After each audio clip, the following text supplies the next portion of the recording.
ሁለት አይነት ሴቶች አሉ። የመጀመሪያዋ ህይወትን ቆርጥማ ይበላች በየመሽታ ቤቱና በየጭፈራ ቤቱ የማጠፋ እሷን ያልቀመሰ የወንድ ዘር የሌለ እድሜዋን በዝሙትና በጭፈራ የጨረሰች ናት። ይቺ ሴት ትክክለኛው ሰዓት ደርሷል ብላ ስታስብ በአንድ ቀን ጻድቅ ትሆናለች። ከዛም አሪፍ ቦታ ነው ብላ የምታስበው አንድ ወንድ ጋር ትሄዳለች። ካለፈ ህይወቷ ወንድ ልጅ እንዴት ፍቅር ማስያዝ እንዳለባት ጠንቅቃ ስለምታውቅ በቀላሉ ታጠምደዋለች።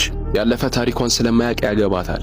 ለሷም ለቤተሰቧም የተሻለ ህይወት ይሰጣል። ይሄ ማለት ግን ሁሉም ጨፋሪ ሴቶች እንደዚች ዋይዝ ናቸው ማለት አይደለም። አባት የሌለው ልጅ የሚያሳድጉ ብዙ ሴቶች አውቃለሁ። እኔን የምታሳዝነኝ የምትገርመኝም ሁለተኛዋ ሴት ናት። ሁለተኛዋ ሴት ደግሞ ጨዋ ቤተሰብ ያሳደጋት ናት። አንድም ቀን ክፉ ነገር አድርጋም አይታም አታውቅም። አስተዳደጓ የዋህና ሰው አክባሪ አድርጓታል።